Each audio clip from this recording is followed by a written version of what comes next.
अस्सलाम वालेकुम दोस्तों, welcome in a new session. आज के सेशन में हम डिस्कस करेंगे एक टॉपिक जो कि सीआरपीसी से रिलेटेड है, जिसे हम डबल जॉपर्डी कहते हैं। तो चलते हैं अपने टॉपिक की तरफ वक्त ज़ाया किए बगैर। ये वाला साइड मैं मिटा देता हूँ, मीनवाइल मैं लिख दूंगा क्योंकि हमारे पास जगह नहीं है। तो पहले हम जो आउटलाइन है उसको डिस्कस करते हैं। सबसे पहले मैं एक जो मैगज़िम है वो डिस्कस करता हूँ आप लोगों के साथ। नेमो डेप्स बेस यूक्सेरी फ्रीडियम कॉजा, ये एक लैटिन मैगज़िम है जिसका मतलब है no one should be vexed twice for the same cause, या इसका ये भी मतलब हो सकता है कि no one should be punished twice for the same cause, एक शख्स को एक जुर्म की दो दफा सजा नहीं मिल सकती।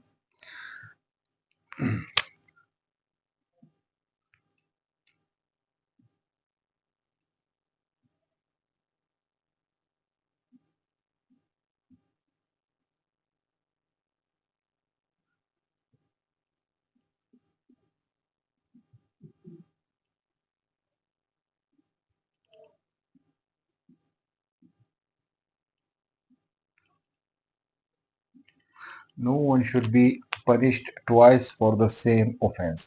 ये जो डबल जोपर्डी का जो टॉपिक है या जो रेलिवेंट सेक्शन है, ये इस मैगज़िम पे बेस्ड करता है। ये जो कंप्लीट टॉपिक है ये इसी मैगज़िम पे बेस्ड करता है। अगर आपको इस मैगज़िम का जो ब्रीफ है ये समझ आ गया तो आप समझ ले कि ये टॉपिक आपको पूरी तरह से समझ आ गया। सबसे पहले जो मीनिंग है डबल जोपर्डी का, इसका मतलब है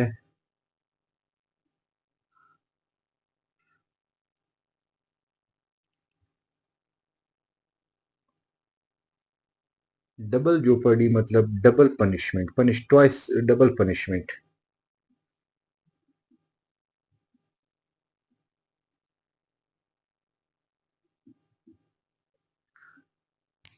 डबल जोपर्डी डबल पनिशमेंट यानी कि एक ही शख्स को एक चीज की दो दफा सजा नहीं हो सकती। किस चीज में? फॉर सेम ऑफेंस, एक ही जुर्म की एक शख्स को दो दफा सजा नहीं दी जा सकती। अब जो इसका रेलिवेंट प्रोविजन है, सेक्शंस है, वो कौन से सेक्शंस इसको डील करते हैं? Section 403 CrPC, article 13 constitution of Pakistan,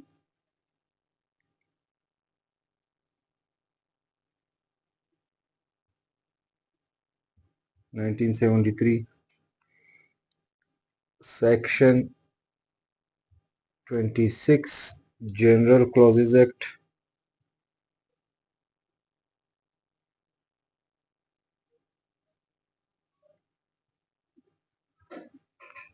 and section 11 C P सी।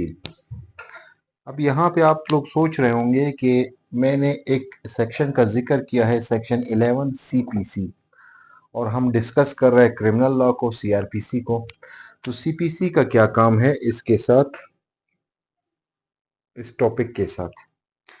देखें, जो रेलिवेंट प्रोविजन है सीआरपीसी में वो है 403। कॉन्स्टिट्यूशन ऑफ पाकिस्तान जो आर्टिकल 13 है वो आपके बेसिक जो राइट्स है उनको प्रोटेक्ट करता है। तो इसलिए आर्टिकल 13 आपकी जो बेसिक राइट्स है, बेसिक राइट क्या होता है आपका, या जो फंडामेंटल राइट क्या होता है कि एक शख्स को एक चीज की दो दफा सजा नहीं दी जा सकती। इसी तरह से सेक्शन 26 भी इस चीज को जनरल क्लॉजेज एक्ट का डिस्कस करता है।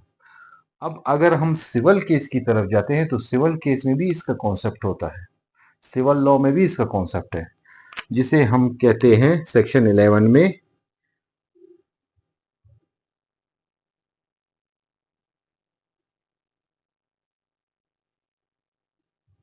Race judicata. रेस जुडिकाटा का मतलब ये है कि एक शख्स एक ही चीज के लिए दो दफा अदालत में एक शख्स के खिलाफ केस नहीं दायर कर सकता जो केस ऑलरेडी डिसाइड हो चुका हो। Same property, same set of facts, same parties, same court, तो रेस जुडिकाटा वहां पे हिट करता है उस दावे को। तो इसलिए जो क्रॉस रेफरेंसेस है सिविल के हवाले से वो सेक्शन 11 इसको डील करता है, जिसका मतलब होता है कि no one should be vexed twice for the same cause.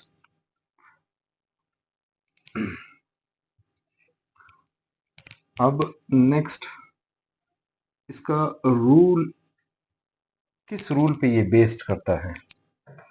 Simply हमने जैसे डिस्कस किया, जो रूल है इसका,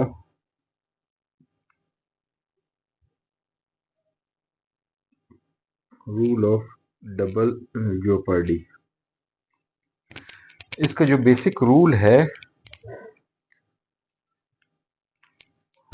कि एक शख्स, if one person is punished or acquitted in an offense and he cannot be tried again for the same cause, same offense या same section, एक शख्स जिसको वो सजा हुई है या वो बरी हुआ हो, जिस मुकदमे में उसके खिलाफ उसी तरह का उसी थाने में उसी कॉम्पिटेंट कोर्ट में दोबारा से केस नहीं किया जा सकता।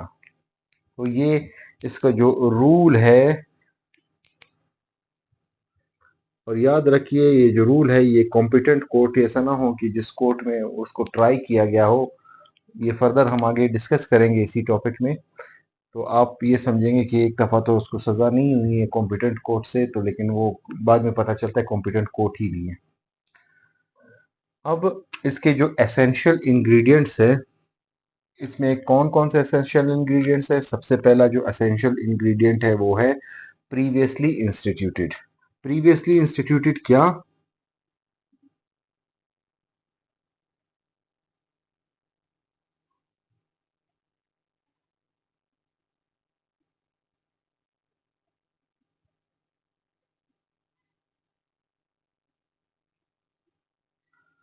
Previously instituted case.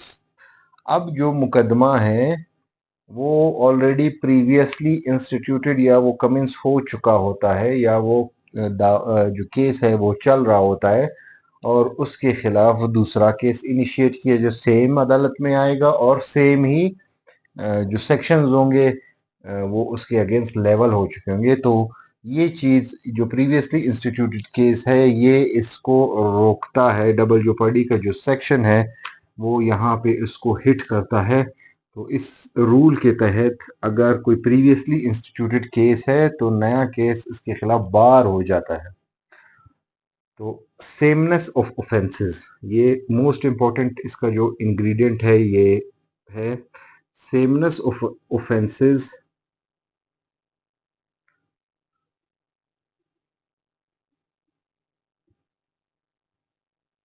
Sameness of offences यानी कि एक शख्स एक दफा ट्राई हो चुका है competent court of jurisdiction having jurisdiction से, उसी अदालत में दोबारा से उसके खिलाफ मुकदमा आ गया और जो सेक्शंस थे जैसे कि फर्ज करे 420 पीपीसी में एक शख्स, उसके खिलाफ मुकदमा चल चुका है या वो बरी हो चुका है या वो सजा हो चुका है, तो उसी अदालत में दूसरा मुकदमा इसी 420 पीपीसी में उसके खिलाफ है। तो यहाँ पे ये जो सेमनेस ऑफ ऑफेंसेस है, यानी कि जो ऑफेंस है वो सेम हो जाता है, तो इसलिए डबल जोपर्डी का जो रूल है वो इस चीज को हिट करता है यहाँ पर। अब जो थर्ड एसेंशियल इंग्रेडिएंट है हमारा वो है प्रीवियस ट्रायल हेल्ड, यानी कि जो इससे जो ये जो मुकदमा इसके खिलाफ हुआ है इससे पहले इसी तरह का मुकदमा इसके खिलाफ हो चुका हो, मुलजिम के खिलाफ हो चुका हो।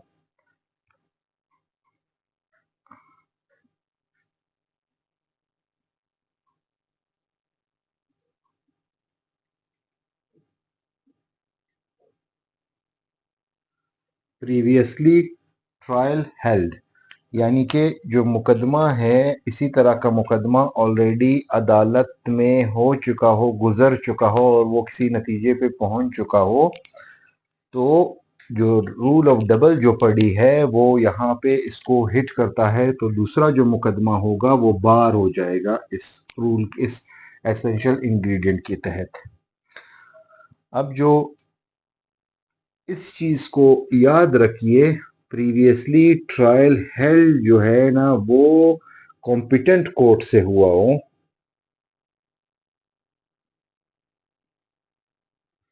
ऐसा ना हो कि वो कोर्ट जिसने ट्रायल चलाया वो पिछला, और बाद में पता चले कि वो जो ट्रायल चला रहा था ना उस अदालत के जज को पता था कि आई हैव नो ज्यूरिसडिक्शन, ना उसके वकील को पता हो, ना ही मुल्जिमान को पता हो। तो अगर वो कॉम्पिटेंट कोर्ट है और उसने वो कॉम्पिटेंट कोर्ट है जिसकी ज्यूरिसडिक्शन बनती है, क्या उसको पता हो ज्यूरिसडिक्शन है उस कोर्ट की, उस कोर्ट ने कोई फैसला सुना हो, तब ये रूल अप्लाई होगा।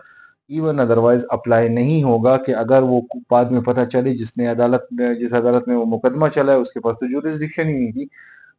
अगर ज्यूरिसडिक्शन होगी तब रूल ऑफ डबल जेओपार्डी यहाँ पे अप्लीकेबल होगा। इसके बाद जो फोर्थ हमारा एलिमेंट है, इंसेशनल इंग्रेडिएंट है, प्रीवियस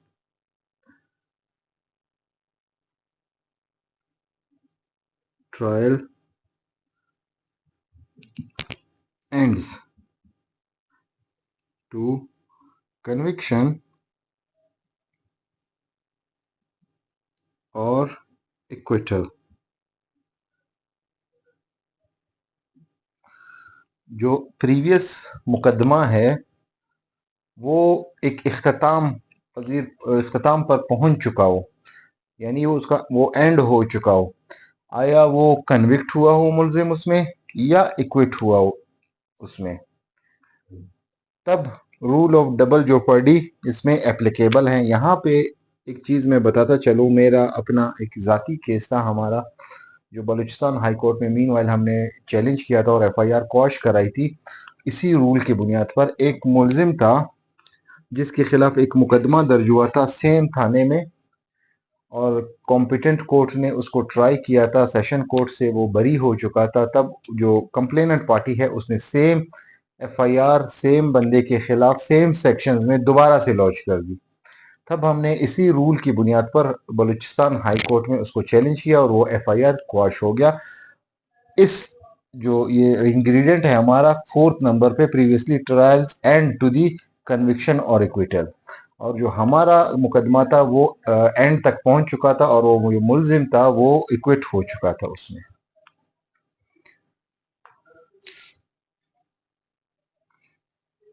अब इसके बाद जो इंग्रेडिएंट है हमारा,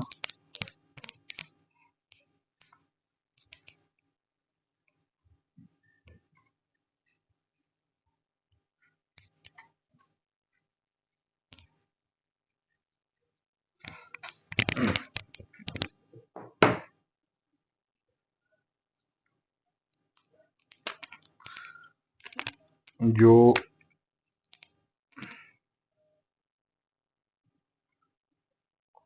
नंबर फिफ्थ पे जो एसेंशियल इंग्रेडिएंट है, जो फैसला है, जो फैसला सुनाया गया हो वो इनफोर्स हो, फोर्स में रहे, ये मोस्ट इम्पोर्टेंट है। इसके लिए जो प्रीवियसली इक्विटल है या कन्विक्शन है वो फैसला फोर्स रहे।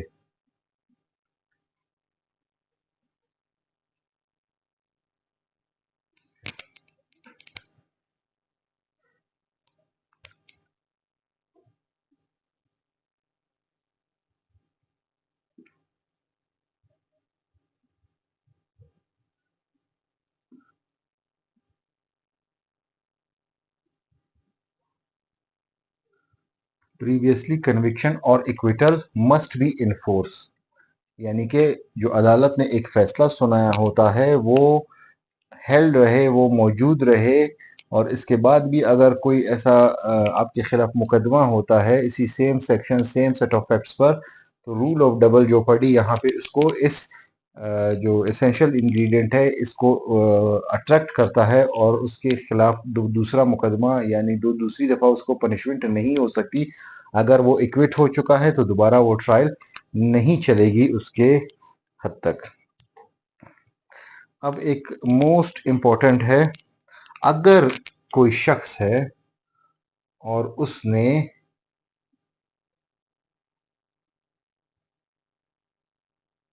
वायलेशन ऑफ टू लॉज,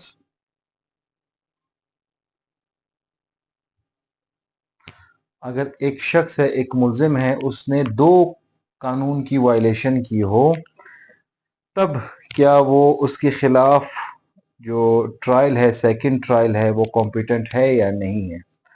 अगर एक शख्स है, उसने दो कानून तोड़े हैं, वायलेशंस की है, लेकिन उनका जो उनकी जो सज़ा होगी अगर वो सेम होगी तो दूसरी दफ़ा उसको ट्रायल नहीं किया जाएगा। तो ये भी यहाँ पे बार हो जाता है कि अगर दो अलग अलग कानून हैं लेकिन उनकी सज़ाएं एक जैसी है और उनकी जो डेफिनेशन है वो एक जैसी है, तो यहाँ पे ये रूल ऑफ डबल जेओपार्डी इस चीज़ को अट्रैक्ट करता है। तो उसकी ये भी आप इसको कह सकते हैं कि सेमनेस ऑफ ऑफेंसेस की बुनियाद पर ये दो कानून भी अगर तोड़े हो लेकिन चार्ज फ्रेम एक साथ हुए हों, तब वो दूसरी दफ़ा ट्राई नहीं किया जा सकता।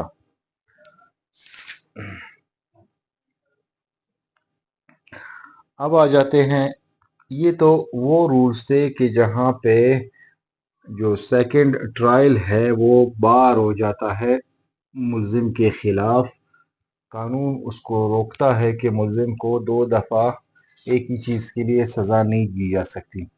अब हम डिस्कस करते हैं कि वो कौन से केसेस है जहाँ पे सेकंड दूसरा जो ट्रायल होगा या मुकदमा होगा वो बार नहीं होगा, वहाँ पे मुल्जिम कोई कानून उसको बार नहीं देता, बार नहीं करता। तो सबसे पहले जो है डिस्टिंक्ट ऑफेंसेस।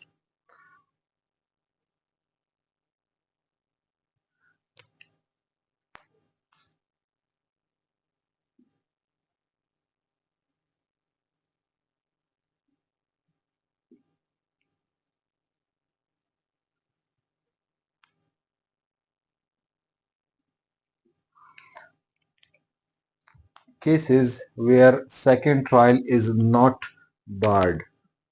ठीक है, यहाँ पे अब नंबर वन है डिस्टिंक्ट ऑफेंसेस।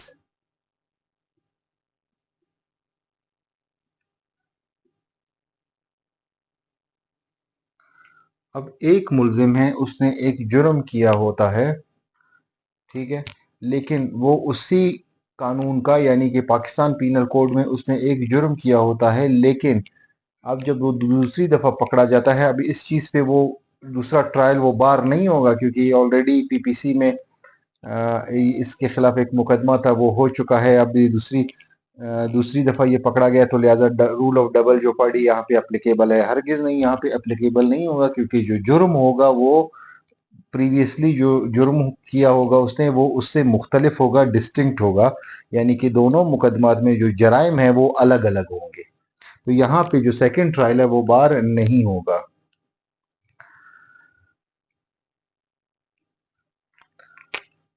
अब जो नंबर दो है कि एक्ट,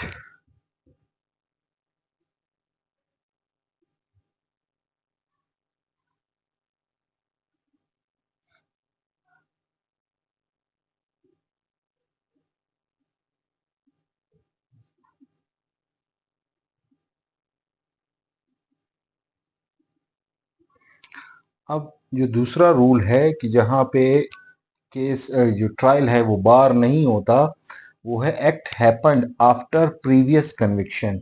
यानी कि वो प्रीवियसली जिस मुकदमे में कन्विक्ट हो चुका हो, जब वो बाहर आएगा, अगर वो दोबारा वो सेम ऑफेंस करेगा, तब यहाँ पे उसको दूसरी दफ़ा उसी सेक्शन में ट्रायल किया जा सकता है। वहाँ पे डबल जेओपार्डी के कोई बार्स नहीं लागू होंगे। वजह उसकी ये है क्योंकि जो वो होगा चार्ज होगा वो कन्विक्शन पे प्रीवियस कन्विक्शन के बाद होगा, यानी कि वो ऑलरेडी सजा गुजार के नए सिरे से दोबारा से आके दोबारा कोई एक्ट करेगा।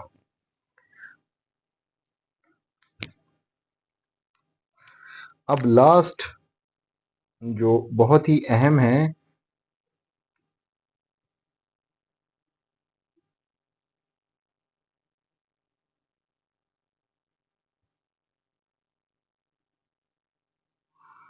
Competent court. अब जैसे मैंने थोड़ी देर पहले डिस्कस किया था इसी वीडियो में कि जो मुकदमा है वो चल रहा हो और बाद में पता चले कि जो मुकदमा चल रहा था, जिस अदालत में चल रहा था, उसका तो जुरिस्डिक्शन ही नहीं थी, वो तो कॉम्पिटेंट कोर्ट ही नहीं था। अगर ऐसा होता है कि वो प्रीवियस जो मुकदमा चल चुका है किसी शख्स के खिलाफ, वो ऐसे अदालत में चला है कि जिसकी जुरिस्डिक्शन ही नहीं बनती थी, वो किसी भी तरह की जुरिस्डिक्शन हो, चाहे टेरिटोरियल जुरिस्डिक्शन हो या जो ऑफेंसेस जो पीपीसी में शेड्यूल के हिसाब से जो जुरिस्डिक्शन बताई गई है कॉलम नंबर 7 में, अगर वहां पे भी जुरिस्डिक्शन उसकी बार हो और बाद में पता चले कि वो जो ट्राई किया गया था, जो मुकदमा चलाया गया था मुलजिम के खिलाफ उस अदालत में, उस अदालत के पास तो जुरिस्डिक्शन ही नहीं थी, तो सेकंड ट्रायल जो होगा वो कॉम्पिटेंट कोर्ट यानी जुरिस्डिक्शन की बुनियाद पर कॉम्पिटेंट कोर्ट में बार नहीं होगा, दोबारा मुकदमा किया जा सकता है। लेकिन वो मुकदमा जब किया जाएगा तो वो जुरिस्डिक्शन वो कॉम्पिटेंट कोर्ट होना चाहिए। तो ये थोड़ी बहुत चीज़ें थी जो डबल जोपर्डी को डिस्कस करती थी। डबल जोपर्डी को यानी कि ये एक मैगज़ीन पे बेस्ड है जिसको कहते हैं कि किसी शख्स को एक जुर्म की 2 दफ़ा सज़ा नहीं हो सकती। अगर इस तरह के कोई इंग्रेडिएंट उस मुकदमे में मौजूद है या आपको लगता है कि ये चीज़ें अट्रैक्ट कर रही हैं, तो आप इस रूल के तहत अब जो दूसरा ट्रायल है वो रोक सकते हैं और एफआईआर को क्वाश कर सकते हैं। अगर किसी को कोई सवाल पूछना हो तो वो कमेंट सेक्शन में सवाल पूछ सकता है। आज के लिए इतना ही, मिलते हैं आपसे नेक्स्ट टॉपिक में। Thank you for watching me.